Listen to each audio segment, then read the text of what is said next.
that people all the time spend the most amount of money you'll ever spend in your life. 20 times, 40 times more than you spend the money for a car. And you do more research on buying a car than you do your own home. So I had a service request for a homeowner from India, and they bought a home. I think they spent like $700,000 on this home, brand new. They ran it for a year, and he put in a service request saying that there were these knots appearing on his floor, you know how wood has a knot. All the wood, any wood has a knot, and where that knot is where a tree branch used to grow on that tree. That's where the branch attached to the tree, and it creates a knot in the wood. Well, this guy had flooring that looked like wood in his home, and I say looked like wood because it really wasn't wood. It was laminate flooring. It was plastic, essentially plastic. So, a manufacturer takes the laminate flooring, they stamp a pattern onto it and a collar onto it, and it looks like wood, but it's not wood. It's not real wood. So I walk in, this guy's pissed off. He said, when I moved in here a year ago, it was a beautiful home, and the flooring, it was beautiful.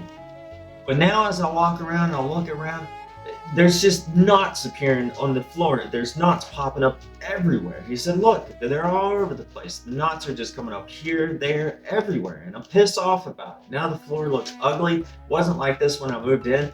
And I don't like it. I'm not happy with it. I want the flooring guy out here. I want new flooring. Something's wrong with this flooring. I said, do you understand that it's impossible for this flooring to develop knots? Because it's not even wood. Your flooring's not wood. It's a laminate flooring. It's stamped like this from the manufacturer. And once it's stamped, it's plastic. It never changes. Actually, it's probably the one material that is going to outlast the apocalypse. It's never going to change. It's not even going to degrade or break down over time. Plastic's it's a big problem, right? So I know these knots were here from when you moved in. You just didn't notice them, and it's okay.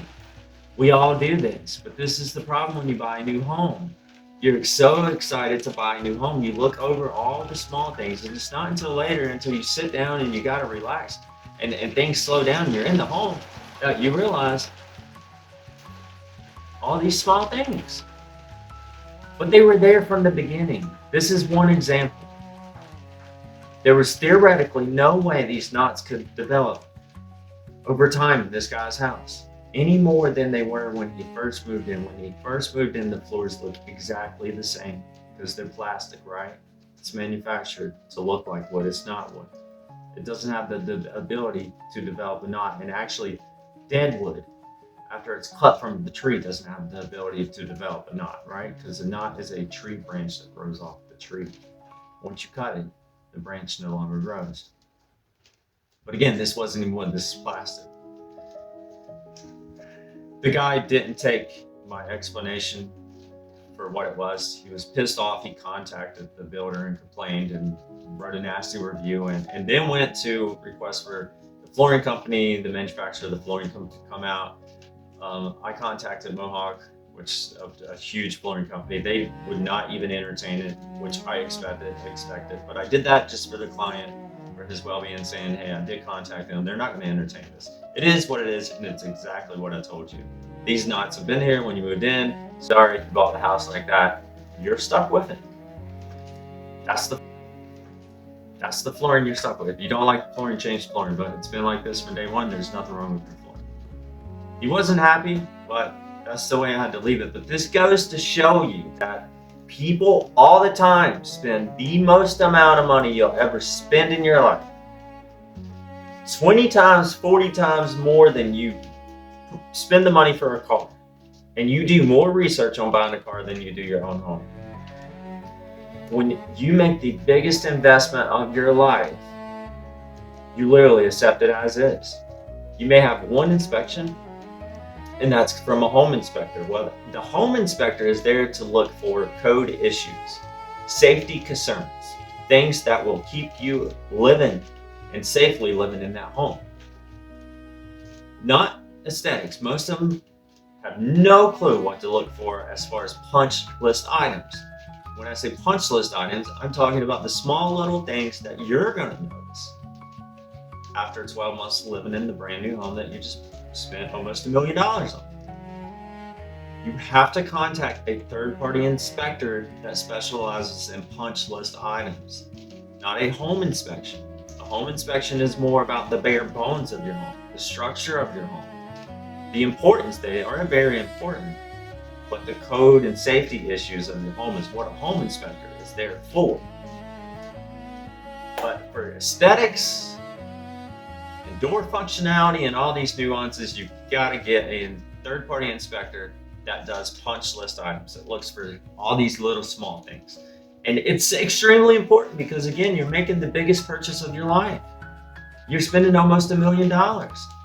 And once you spend that money, once you accept that home, the builder's not going to come back and spend a lot of money on these warranty items or these nuances that you missed and you looked over. They're not going to do anything about it. In fact, their budget per home is about $300 per home to fix warranty items. Your chances when you buy the home, before you accept the home, before you move in the home, while it's still under the construction budget, before you sign the mortgage, before it's handed over to the bank, while it's still under construction budget, the budget is unlimited. Get everything you want taken care of during that time. And this is why you can't inspect your own home. You can't inspect the biggest purchase of your life because you can't see it. You're too excited to move into it. You need an unbiased third-party inspector to do this. This is the biggest problem I see every day. It's when I walk into your home 12 months later and you point out all these little things that were there from the beginning that you just didn't notice and you want me to fix them, but yet there's no longer a budget for it. And I do my best, but I'm working with the constraints of the builder and working in their budget, and they pay me. So I'm working for them, not you. But this is why I'm making this content, because I'm telling you what to do. Hire a third-party inspector to not just do a home inspection on your home, but to go through and look for all the aesthetically unpleasing items that you might notice 12 months later. The nuances, the little things. Take the time to do that on the biggest purchase of your life. It's like this guy, this flooring was like this from day one. Those knots were exactly the way they were when he bought the home, when he took his first steps in the home. And he looked in that home with no furniture and looked down at the flooring. Every knot he complained about was there from day one, but he didn't see it because he was excited. And that's okay. That's what we do as humans. But that's why I'm telling you, take my advice.